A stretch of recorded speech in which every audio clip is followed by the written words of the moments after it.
Jira jirtuu daawwattoota hordoftoota keenya akkam jirtu kun qophii gaaddisa dimokiraasiiti. Guyyaa kamisaa ONN irraa kan sinii darbaa ture ammas kan sinii darbaa jiru guyyaa kamisaa har'aati.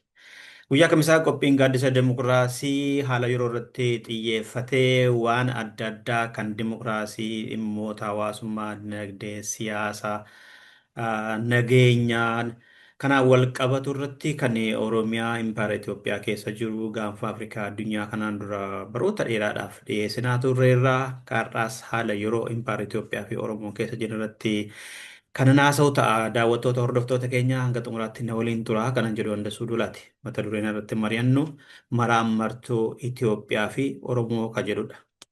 Nu waliin turaan affeerraa kootee daawwattoota hordoftoota keenya nan deebi'a.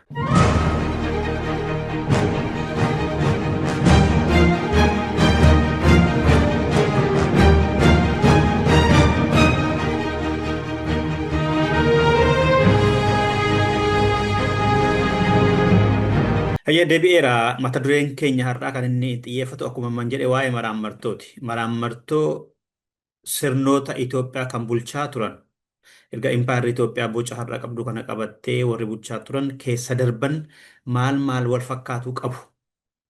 Oromoonoo sirnoota dhufaa darbaa hanga yoonaa jiran irratti qabsaa'aa ture. Yoggaa sirnoonni sun jijjiirame otoo hin taane hogganoonni isaanii mataan isaanii wayita jijjiiraman badan ka'an Oromoon immoo bu'aa inni argate akka qabsaa'aa turedha moo miti?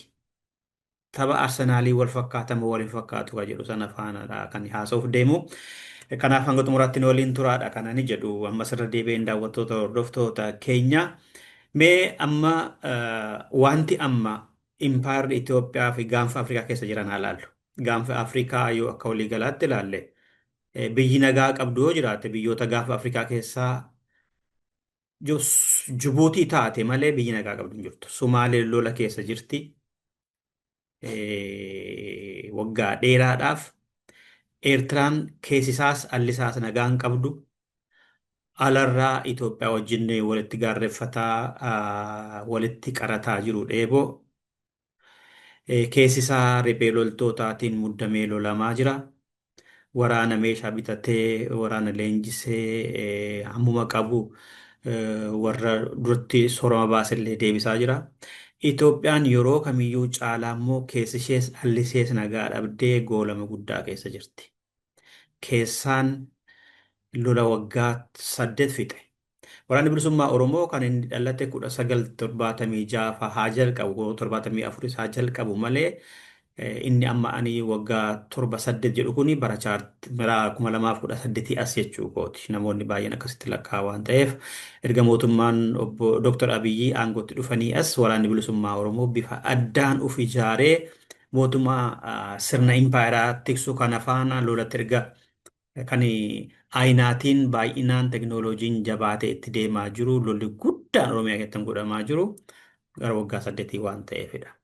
Kanaaf impaayera Itoophiyaa sirni tiksaa jiru sirni paartii badhaadhinaa Dr. Abiyyiin hoogganamu waraana Waboo fi Oromoo wajjin KFO fi ABO wajjinis karaa nagaa lola siyaasa karaa nagaa gaggeessuu dhorkee balbalatti cufee lola erga irratti banee dirree dimokiraasii erga cufee booda Oromiyaa keessatti gara waggaa 8 ta'eera. 8 fixeera. 7 fixee 8ffaa keessa jira jechuudha. Kanaaf lola guddaa keessa jira Oromiyaa keessas umurii waggaa 8 qabu kana lolumaan dabarse Oromoo waliin. Karaa dabballoota isaa fi ofii isaatiin mootummaan nagaa jira misooma jira haa jedhu malee lafarra dhugaan jiru hidhaa ajjeechaa saamichadha. Gidiraadha. Hiraarsa jireenya qaala'uudha.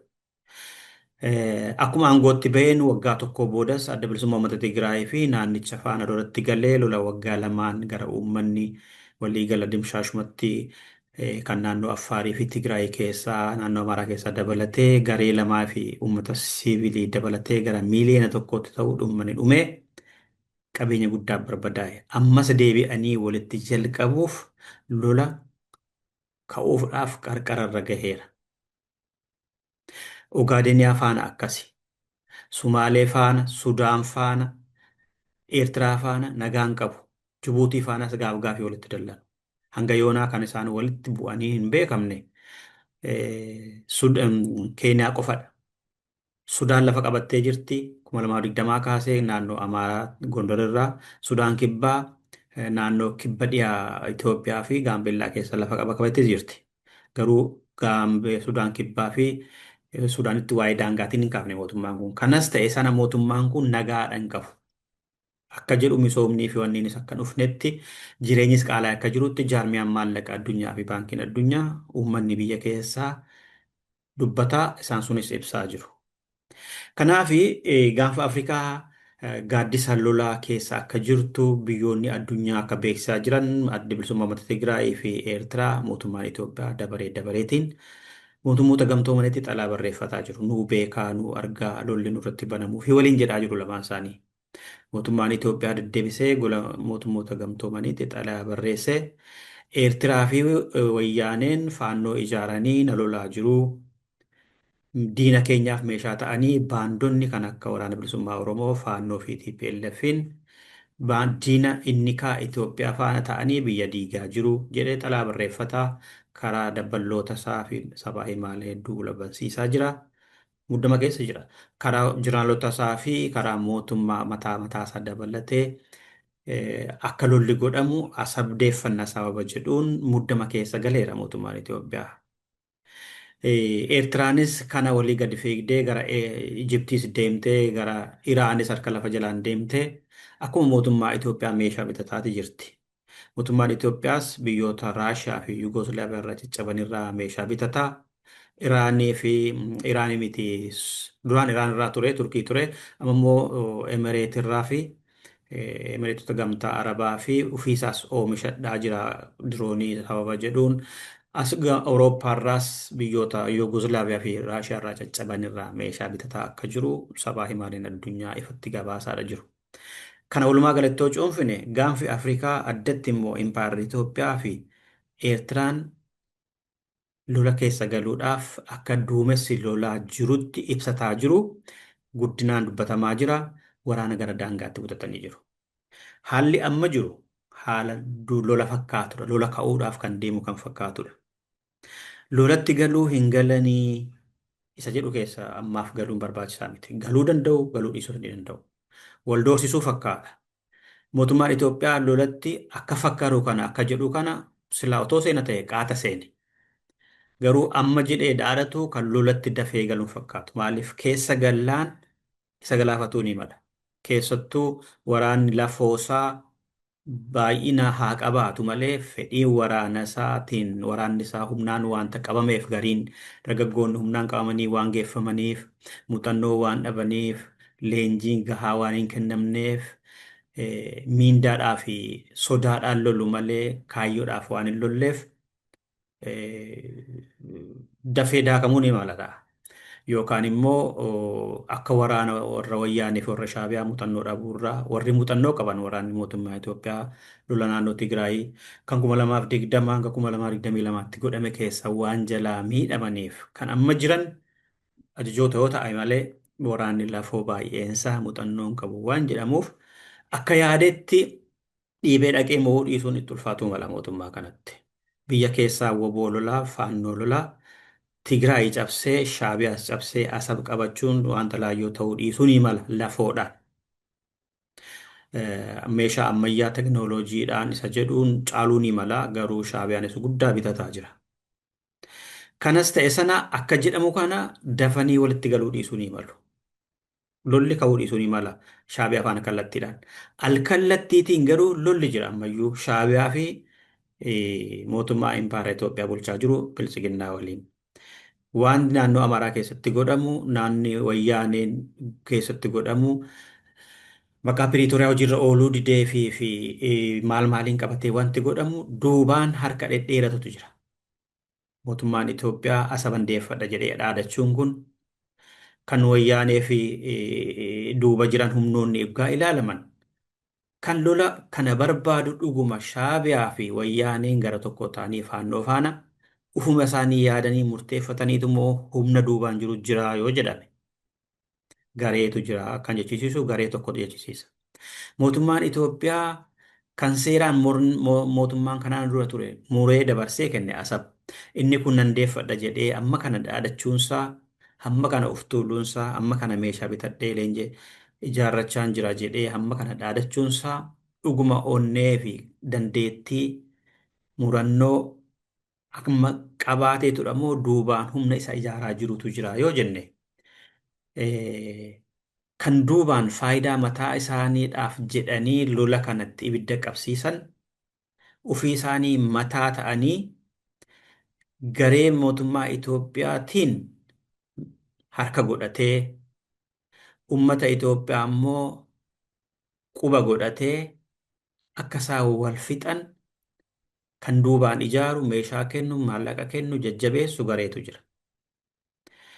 Gara garee Shaabiyaa fi Wayyaaneetiinis duubaan kan mataa ta'ee ijaaree jajjabeessee meeshaa kennee jabaadhu anuusu jira nutu si faana dhaabbataa akka jedhan Shaabiyaa fi Wayyaaneetiin harka godhatanii Wayyaanee fi faannoo immoo quba godhatanii kan ajajanii naannoo Amaaraa fi naannoo Tigraay barbadeessanii dirree waraanaa godhuu barbaadan mootummaa amma jiru immoo danda'ame kuffisanii Finfinnee galanii Oromoo cabsanii jaarraa ammas itti aanu keessatti marsaa lammaffaa garboomsuudhaaf qabeenya Oromiyaa saamuudhaaf sabaaf sablammoota cunqurfamtoota akka duriitti deebisanii dhiituudhaaf warra jaalan qabeenya biyyattii impaaritti qabachuu warri barbaadan isarra darbanii immoo ulaa galaanaa diimaa yookaan galaana diimaa sana to'achuu warri barbaadan humnoonni alaatu jiru.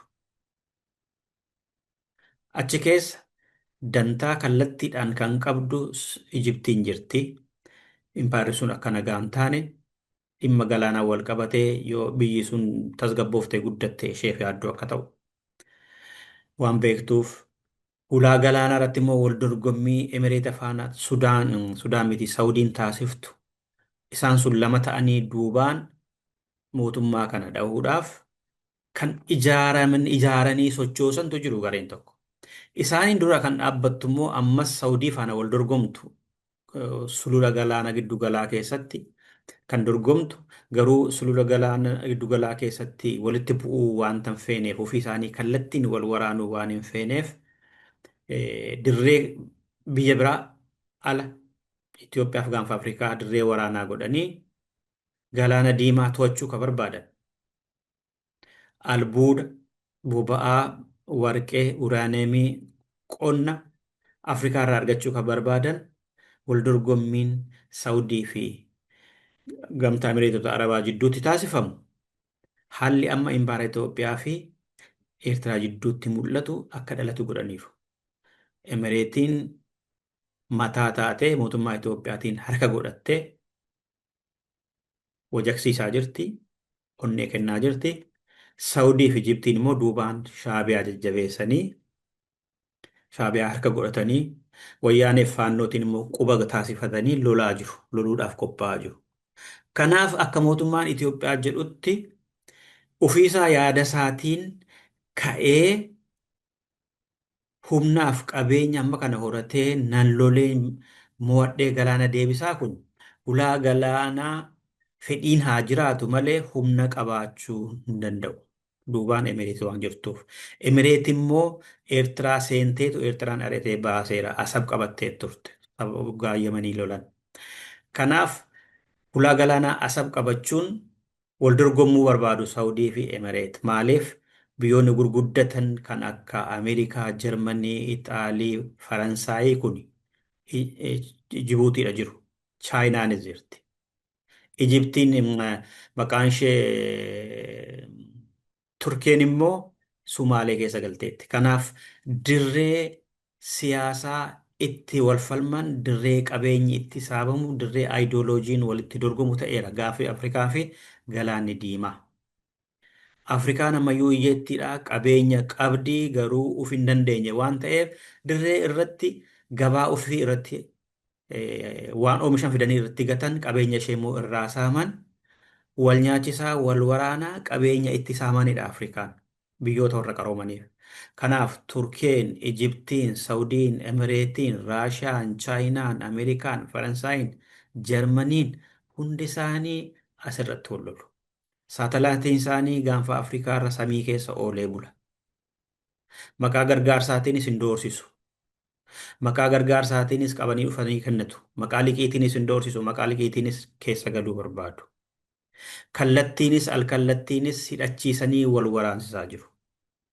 Hiyyummaa fi dhiigoo mataa isaaniin doofummaa ofii qabaniin hoogganoonni Eertiraa fi Itoophiyaa immoo warra isaan ergachuu barbaaduuf qophaa'anii ergamu. Ergamuudhaaf qophaa'oodha waan ta'aniif Ijiptii fi Saawudiin gama Eertiraa. Ergamuudha qophaa'aa waan ta'eef mootummaa Itoophiyaa duubaan immoos Emireetiin Saawudii dorgomuuf deemti waan ta'eef wanti Sudaan keessatti godhamuu fi waan Itoophiyaa fi Eertiraa gidduutti godhamu jara kanatti duuba jira jechuudha. Kan Sudaanii keessaa Iraanis Raashanis keessaa harkaa qabaatanii malee Ameerikaa fi Saawudiin faas warri hunduu keessaa harkaa qabaatan malee boba'aa waan qabduuf kallattiidhaan gama Itoophiyaa Eertiraa jidduuttis humnoota alaatu duubaadhaan abbaa ta'ee dhummicha gaggeeffataa jira. Haalli akkasitti yoggaa deemaa jiru mata duree ani jalqaba kaase maraan martuu anan jechuu danda'eefi. Sirni impaara Itoophiyaa cubbuudhaan dalagamee ijaaramee amantaa luka tokko godhatee qawwee fi siyaasaa fi birookiraasii miidiyaa immoo luka tokko godhatee sabaaf sablammoota erga cabsee impaaritti erga bulchuu jalqabee kaasee mootummaan dhufaa darbaa babbadaa ari'amaa biyyaa bahaa dhufee mootummaa har'a jirurra ga'e kun gaaffii sabaaf sablammootaa deebisuudhaaf qophaa'an turre. Amaluma wal fakkaataa agarsiisaa turan. Inni amma jirus isuma warra durii fakkaatu agarsiisaa jira. Minilikiinis qawweedhaan ijaaree Haayile Sillaaseen qawweedhaan turee Dargii fi Wayyaanee fi mootummaan kunis qawweedhumaan bitaa jiru. Hundi isaaniiyyuu nama ajjeesanii harma muranii morma muranii yoo nagahanii inni kunis morma muraa jira. Wallagga keessatti mormadha kan murame deddeebi'e. Shawaa kaabaatti mormadha kan deebi'e. Haadhaa fi haadha ijoollee torbaadha kan ajjeefame Salaaleetti.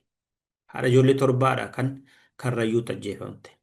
Abbootiin gadaa akkuma duratti manni gadaa fi manni qaalluu gubatee bataskaan irratti ijaarame. Abbootiin gadaas ni ajjeefamani. Bara Biltsiginnaas. Bara Haayile Sillaaseen loltoota waraanaa Ingilizii fi Israa'eliitiin baalee rukute xiyyaara. Ergasii Oromiyaan xiyyaaraan rukutamtee hin beektu turte. Fincillee yoo jiraatillee. Bara Biltsiginnaa diroonii fi xiyyaaraan tumame Oromiyaan. Jalqaba Wallagga irratti jalqabanii isaa booda gara Cobiitti, gara Kuyyuufaatti, Shawaa Bahaatti geessanii uummata xiyyaaraa fi dirooniin tumani. Kanaaf maraan martoon nama ajjeesuu, horma muruu, qaluu, gaaffii dhaga'uu dhiisuu bara duriis ture har'as jira mootummaan dabareedhaan dhufee har'a ga'e akkuma Dargii akkuma Wayyaanee gaaffii uummataa tuffachuu warra gaaffii kaasan baandaadha jechuu ani bannaan biyyi kun hin baddi jechuu uummanni kiyya inna jaalata misoomatu jira guddinatu jira badhaadhinatu jira jechuun mootummaa kana biras jira mootummaa Wayyaanee biras ture kan Dargii biras ture Haayile Sillaasee biras waanuma turedha. Haayile Sillaaseen Walloo fi Tigraay yoggaa beelaan dhumu inni sareesaaf keekii kuma meeqaan bitee guyyaa dhaloota sareesaa kabajaa ture. Uummanni dhumeera dhee yaadattu ture. Uummanni kiyyanna jaalateedhaa ture. Iyyaasuun mataansaa nugusoonni Shawaasitti fincilaniiru koottu deebi'ii Harargee fi Jijjigaarraa koottu kaabinoota kee walitti qabadhu jedhamee wayita odeeffannoon kennamuu fi harroonni abbaa kiyyaa maal na gooti jedhee tuffatee achuma ture. Warri inni tuffate harroota abbaa kiyyaa inni jedhu kun wal ga'anii isa fonqolchani. Tuffiitu isa fonqolchiise. Kaayyoonsaa ilaalcha inni deemu riippablikaanummaansaa gaaffii uummataa deebisuuf yaaluunsaa badaadha jechuudha miti. Garuu tuffiidha qabu gaaffii uummataa. Dargiinis annan dibduunaan biyyiin badaa ani baannaan biyyiin badaa Wayyaanee fi Shaabiyaan biyya balleessuudhaa ture. Wayyaaneenis ani yoon badee biyyiin badaa jechaa ture. Inni kunis ani yoon badee biyyi badaa jechaa jiru. Dargiinis wayyaaneenis jijjiirama fidii jennaan tuffatame. Minilikis jijjiiramaa dhufuu ilma keetti kennee ati dulloomtee irraa bu'e jennaan dide. Dhumarratti ajjeefame. Wayyaaneenis jijjiirama fidii gaaffii uummata dhaggeeffadhuu gaaffii Oromoo deebise jennaan uummanni irratti fincilee qeerroon maqaleetti sagalchite. Booda daddabitittuu gale. Tuffataa ture. Maalaadha keessanii fidduu jedhee arrabsaa ture. Uummata tuffiit ture. Inni kunis uummata tuffata. Uummata yaa Oromoo jedha. Yaa Oromoo. Tuffii. Uummanni kun irraanfataa hin dagatu. Uummata waa irraanfatu jedha. Gaaffii uummataa kan waraana bilisummaa Oromoo fi adda bilisummaa Oromoof kaafamuun kaasan gaaffii doofaa, gaaffii baandummaa, gaaffii ergatummaa, ergamummaa, gaaffii inaaffaa, gaaffii ana malee biyya bulchuun dandeessu jedhu irraa dhufudha. Gaaffiin Oromoo deebi'eera. Oromoon aangoo barbaada, aangoon argameera. Akka gaaffiin Oromoo gaaffii muummicha ministeeraa argachuu qofa ta'etti. Malee gaaffiin haqaatii gaaffii dhugaa jedhanii dhaggeeffatanii deebisuun duris hin turre irraas hin jiru. Mootummaan kunis akka mootummaa dhuunfaa darbaa arraba malee gurra hin qabu. Dubbachuu malee kan uummanni jedhu dhaga'ee fudhatee hojiirra oolchuun hin qabu. Akkuma durii beelli jira. Akkuma durii waraana jira. Akkuma durii nama ajjeesuu jira. Akkuma durii hiraarsa jira. Akkuma durii nagaadhaan ba'anii sodaachuutu jira. Akka durii gadadootu jira ammas. Magaalaan Finfinnee babbareeduu miti. Magaalaan godinaa babbareeduu miti. Keessa beela meeqa jira. Keessa rakkoo meeqa jira. Keessa kan manni qoricha dhabee mana yaalaatti hiraaru jira. Keessa kan buqqa'eeru jira. Garii baala gizeedha warri jedhaman makiinaa, konkolaataa, mana, uffata, nyaata qabu ta'a. Uummanni miliyeenam meeqa jiraatu uummanni Oromoo garuu gadadoo guddaa keessa akka jiru ifaadha waan ta'eef deddeebi'amee mul'atuu fi ibsi irratti kennamaa ture. Uummatichi dubbataa jirudha. Mootummaan kun nurraa haa ka'uudha malee kaa'amaa jiru. Mootummaan kun nuu ta'eera akka jedhu dhagahamu otoo gadi bahamee gaafatamee mootummaan sirriitti dhaga'e. Buusiin uummata irratti baay'ateera. Bara dargiis akkasuma ture. Ukkaamsanii dargaggeessa waraana geessu jiraarras bara wayyaanes bara dargiis tureera waan ta'eef. Kanaaf maraan martoon impaara Itoophiyaa keessa ture har'as jira. Gaaddisa lolaa jira.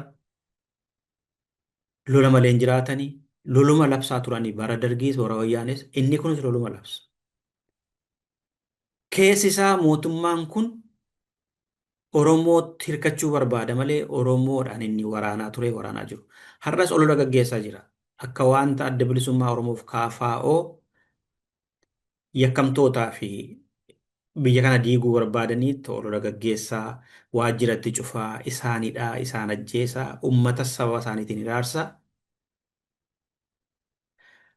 Har'as dabballoota namoota ijaaree bobbaasee maqaa namoota bilisa gareen qaban jedhaman fakkeessuudhaan yaadni isaa madde fakkaatutti ofiisaa maddisiisee qawween sagaleen qawwee haa dhaabbatu Oromiyaa keessaa waraanni haa dhaabbatu lolli haa dhaabbatu kanaaf waraanni bilisummaa Oromoo koottu galii jedhanii olola garee tokko gaggeessisaa jira. Akka abbootii amantii dargaggoota faayidaan isaa qabatu kan itti fakkaate sittaa galanii namoota tokko tokko qabatee waraana bilisummaa Oromoof mootummaan araara jalqabaniiru. Waraana bilisummaa Oromoo qawwee hiikkadhuu galii. Waraanni bilisummaa Oromoo qawween inni kaasee fi gaaffii Oromootu deebiin argamne jedha waan ta'eef gaaffisatu deebi'ee mootummaan bilisiginnaa erga aangootti dhufee gaaffii Oromoo kam deebise tokko waan deebise hin qabu. Inumaayyuu heera mootummaa federaalaa diigee naannoos kaasee maqaa Itoophiyaa tokkittii ijaareen maqaan koo ittiin ka'aa kan jedhutti deemaa jiraachuun sun shakkii guddaa dhuume namnuu akka shakku taasise malee sirna durii nutti deebisuu fi aadaa nutti deebisuu fi sirna tokkeessoo afaan tokko aadaa tokko isa jedhu deebisuu fi kan jedhutti namnuu sodaatee shakkee jira malee gaaffii deebisuun hin turre. Gaaffiin Oromoo duruu deebi'ee amma akka gara baduutti deemaa jira. Heerri federaalaa sabdaneessummaa qabsoodhaan argame akka badu godhamaa jira. Akka diigamuutu maqaa Komishinii Marii Biyyoolessaatu dhiyeesse fala kaa'e jedhuun gara hojiitti hiikamuuf deema filannoo kanaa booda. Yoo filannoo kanaan mootummaan kun darbe waggaa 5 itti aanu keessatti mootummaan dhufu kan inni godhu tokko koomishinii marii biyyoolessaatu murteessee jedhee heera mootummaa ammaa jijjiiree gara pirezidenshaalitiif jijjiisee federaalizimii kaasee naannoo akka haaraatti ijaaruu dhufa. Oromiyaan bakka 5 caccabuuf deemti. Kan immoo warra ahaaduutu barbaada. Kanaaf sirni amma jiru kun sirnuma impaayeraa maqaa biraatiin cimsuudhaaf deema malee gaaffii sabootaaf sablammootaa deebisuudhaaf gurra hin qabu. Kanaaf Itoophiyaan har'as sirni ishee bulchaa jiru gara gurra qabaatee uummata dhagahee biyyaaf hundaaf taatu ijaaruu otoo hin taane gara saammichaa gara ofii isaanii qofa beekaa anatu isinitti himaa isin beektanii hin dagattuu jedhee uummata tuffatta'utti akkuma durii kan keessa jiru qabeenya garee aangorra jiru saamuu, sobuu, nama hidhuu, ajjeesuu, nama gaaffii qabu moo farra jiru akkuma warra durii gochuutti jira. Hiyyummaan ija baaseera. Idaan biyyittii kanarraa garmaleetu jira. Dhaloonni itti dhufu idaa sana akkam godhee akka kafaluu rabbitu beeka. Akkuma durii lola dhaabsisuuf deema mootummaan kunis yoo kufee badee dhuguma yoo lolli akkuma sodaatamu ka'e. Waraana lafoodhaan mootummaan kun waan dandamatu nutti hin fakkaatu kaanaan. Yoo dandamachuu illee baate kan inni ta'uu danda'u amma lolli kaabaa kun dhuguma yoo ka'e Shaabiyaa fi bilchiginnaan kallattiidhaan wal waraanuu dhiisuu ni malu. Garuu al kallattiidhaan ammayyuu lolatti jiru. Naannoon Amaaraa ani inni amma daakamaa akaamaa jiruuf harka Shaabii fi harka Wayyaaneetiin faannoo irratti ijaaranii. Yoo faannoo naannoo Amaaraa keessatti lola irratti kaasanii jabeessanii ijaaranii akka inni achitti bilchiginnaan muddu gochuu yoo baatan kallattiidhaan gara Eertiraa deemee loluu ni mala ture mootummaan kun. Akka inni akkuma dhaadate asab deemee hin lolleef hojiidhuma isaa hojii manee kennaniif biyyuma isaa keessatti naannoo Amaaraa keessatti hojii manee kennaniif. Akka inni Wayyaanee weerarres hojii manee kenneef Wayyaaneen. Kanaaf mootummaan Walloo keessatti, Gondor keessatti, Shawaa keessatti, Goojjam keessatti muddamaa jechuudha. Humna ittiin dhaqee Tigraay weeraru, humna ittiin dhaqee Shaabiyaa weeraru ni dhaba. Kun herrega jaraati. Hin fakkaatas. Sanas ta'e kana warri lamaan isaaniiyyuu ergatan kun jabeessanii yoo dirqamatti kennan lolli walitti ka'e. Carraa Oromoon qabu maali isa jedhutti dabarre. Lolli kun yoo ka'e carraa lama jira tokko mootummaan kun baduu ni mala. Kufuu ni mala. Carraan dafee baduu garuu gabaabaa natti fakkaata. Dheeraa natti fakkaata. Mootummaan kun mohamee gareen of ijaare sun dhufee aangoo qabatee akka karoora godhatti gumaa bahee irra keessa nuti hundumaaf dhufnee cunqursi lammataan jiru mootummaa nama nyaatu bilchiginnaadha balleessine malee jedhanii gaan tokko tokko deebisanii garuu sirna isaanii lammataa akka namni irratti hin fincilletti kan Shaabiyaa fi Wayyaaneen biyya saamuu danda'anitti gadi fageeffatanii Oromiyaa irratti deebi'uu barbaadu. Inni kun ulfaatuu ni mala garuu hawwiin isaanii kana mootummichi yoo bade. Inni lammaffaa immoo carraan jiru mootummaan kun dhiphatee Shawaatii asitti hafa. Shawaadhaa ol akka jirutti dirree waraanaa ta'aa yeroo dheeraa fi uummata naannoo Amaaraa fi naannoon Tigraay dirree waraanaa ta'aa keessattuu naannoon Amaaraa dirree waraanaa ta'aa. Biyyoonni alaa harka keessa garmalee galfatuu Oromoo dammaqsee lammataa Finfinneedhaa sitti dhufanii si baasuufidha garbummaa lammaffataa keessa si galchuufidha jechuudhaan Oromoo dammaqsee kakaasee akka humni kaabaa sun dhufee Finfinneen galle masaraan galle godhee lolichi naannoo Amaaraa fi isaa ol keessatti akka gaggeeffamu taasisuu jira carraan akkasii. Inni kun immoo balaa inni baatee deemu. Biyyittiin akka Sudaan taatu, akka Liibiyaa taatu, akka Sooriyaa duraanii taatu godha. Maaliif Oromoonis sirni sun akkatti deebi'uu hin barbaadu. Sirni sun akkatti deebi'uu hin barbaadu. Addaddummaan han fedhe illee yoo jiraate mootummaa kana ofirraa kuffisuun fedhii Oromoo yoo ta'e illee Isa kuffisanii immoo Shaabiyaa Foyyaaniin akkatti deebi'anii aangoo qabatanii isa hiraarsaan gumaa isa bahan hin fedhu Oromoon. Mootummaan kun Oromoodhaaf otoo hin ta'in, otoo kan Oromoo hin ta'in, ani kan Oromooti jedhe. Mootummaan kun kan impaayera Itoophiyaa bakka hin bu'edha jedheera. Akkamitti kan Oromoo qofa ta'a?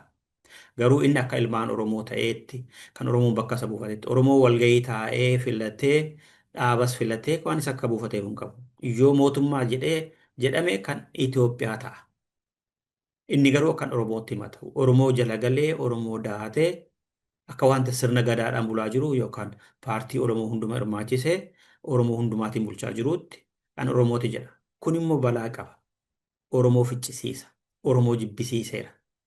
Shaabiyaan Oromummaatu biyya akkas godhaa jira jedheera. Warri faannoos gaafa Finfinnee gallu jedhanii waan odeessan waan himan kadhatti haasaantu jira. Kan abbaa keenyaa masaraa abbaa keenyaa hin miyyee Minilikitti deebinaan waan goonuu beeknaadha. Shawaa fi Wallagni Arsiin Harargeen kan keenyaa isa jedhan irra darbee gumaa bahuuf akka deeman immoo muranii agarsiisaniiru. Wallagga keessatti morma muranii, Salaalee keessatti morma muranii. Har'as muraaf buqqisaa jiru, qabeenya saamaa jiru. Oromoon sirna kanaanis dhumaa jira. Akkuma sirna darbee sirna amma dhufuuf deemus dhumuuf deema jechuudha. Kanaaf Oromoof maraan martoo keessa jira. Sirni sunis maraan martoo wal fakkaataa keessa jirti. Sirnoon dhufaa darbaa inni amma jiru dabalatee waanuma tokko godhu gurra malee, gurran qabanii afaan malee, dhugaan dhaga'anii soba malee, uni bannaan biyyiin baddi jedhu, guddattaniittu uummanni nu jaalataa, misoomtaniittu jedha. Kun hunduu garuu lafarra hin jiru. Inni kunis akkasuma. Dhufaa darbaan hunduu Oromoo ajjeesaa jibbaa ture. Har'as isaan kunis qabeenya Oromoo malee Oromoo jibbaa ajjeesaa jiru. Kan har'a mul'atu guutuu Oromiyaa keessatti lolatu jira. Gaaffii Oromoo deebisuu irra immoo dirree siyaasaa dhiphisee dhaabaa of kaafaa'utti rakkisaa hiraarsaa ajjeesaa mul'ata. Dargaggoota Oromooti hidhamaa jiru ammallee. Oromiyaan guutuun marsaa naannoo Finfinnee illee lola jira. Woboo faana araaramuu, abaaboo faana araaramee tokko ta'uu mannaa akkamitti duumessa lolaa dhufaa jiru, akkamitti irra dhaanna jechuu mannaa isaanuma keessallee qeema keessallee tokko ta'uu dadhabee hidhaa ajjeesaa jira. Kanaaf gaanfa Afrikaa fi impaayera Itoophiyaa kana fakkaatti. Duumessi lolaa jiru kun immoo garamitti inni akka deemuu danda'u lama akka ta'e. Yookaan mootummaa kana fudhatee badee Oromoo balaa keessa galchaa. Waan hin balleessineen ofiis miidhamaa kan ture Oromoon deebi'ee ammas miidhamuuf deema, dhumuuf deema.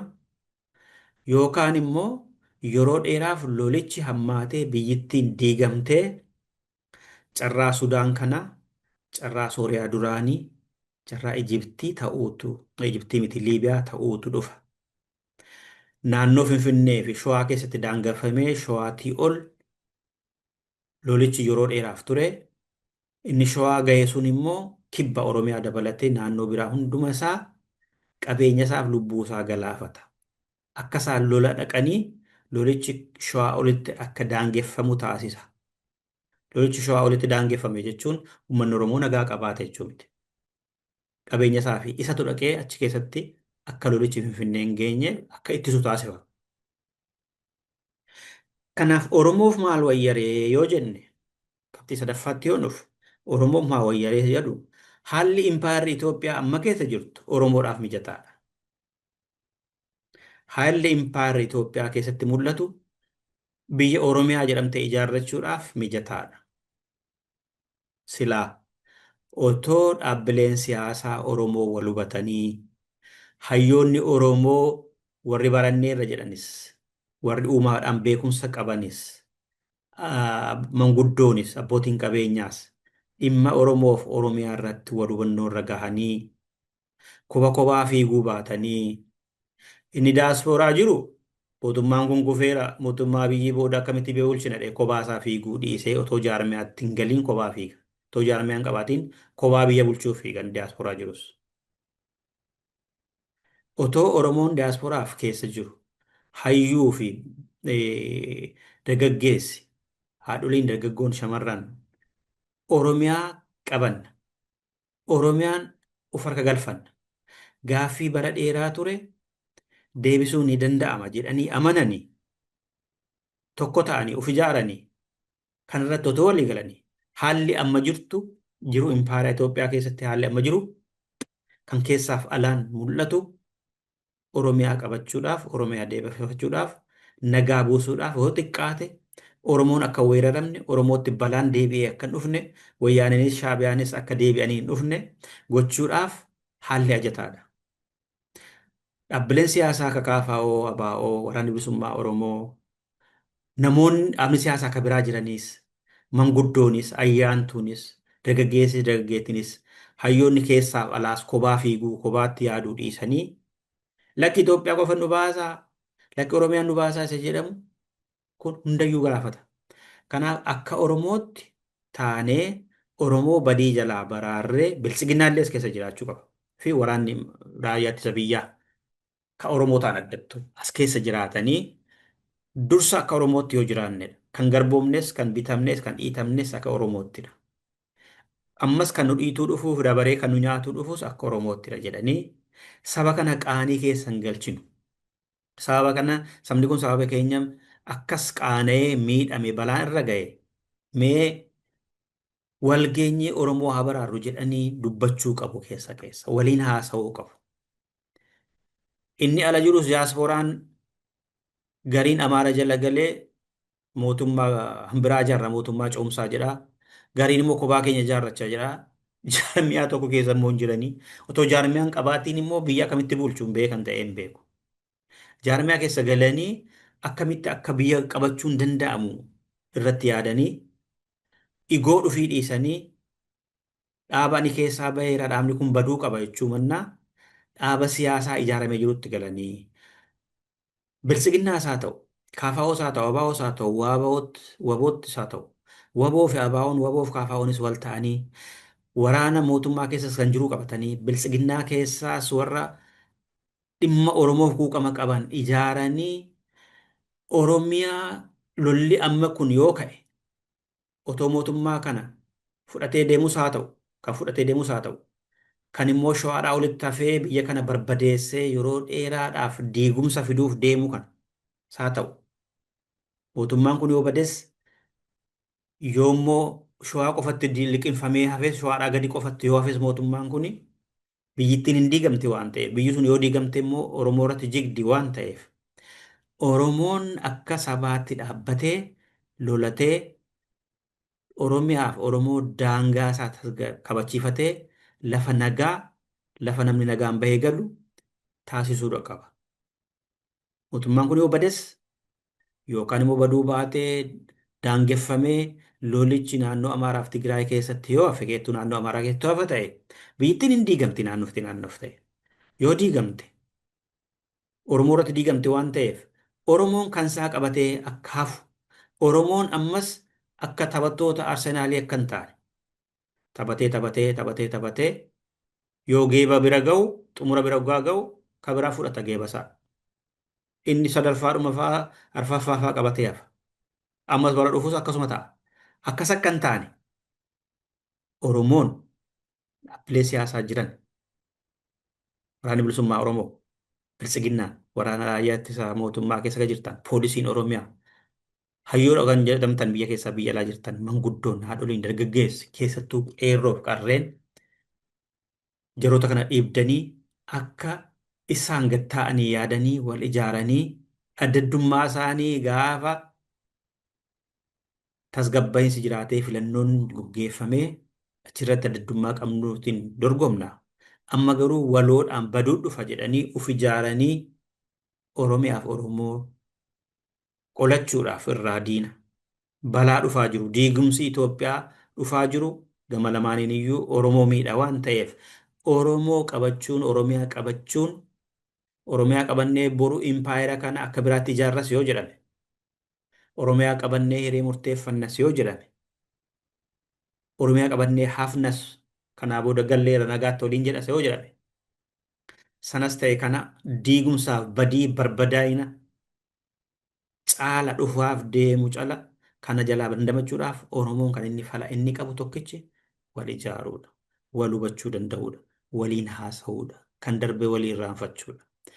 Badhaadhinni raayyaa ittisa biyyaa waraana bilisummaa Oromoo ABO, KFO, warri kaanis manguddoo, qeerroon, shamarran, hayyoon, abbootiin qabeenyaa, abbootii amantii, abbootii gadaa addaddummaan fiiguun maal akka fide hubatanii wal ta'uun faladha. Badii duumessaa deemaa jiru, diigimsa mul'ataa jiru kana keessaa hafuun kan danda'amu yoon kana ta'edha kan jedhudha. Daawwattoota keenya qophiin keenya irraan xiyyeeffatu. Egaa wanti maraan martoo impaara Itoophiyaa keessa turee fi amma jiru maal akka ta'e, biyyittiin fiigaanfa Afrikaa maal keessa akka jirtu, duumessi as deemuuf jiru jalqabe kun duumessi lolaa jalqabe kun waan lama akka fiduu danda'u. Oromoon immoo badii amma jiru kana keessaa kan bahuu danda'u yoo maal ta'edha kan jiru irratti kan xiyyeeffatu. Qophii gaaddisa dimokiraasii har'aa keenya kan waan xumurreerraa kan biraa immoo torbee walitti deebina kan biraa qabanneetu haala gaarii keessa nuu tura kanan jedhu qophii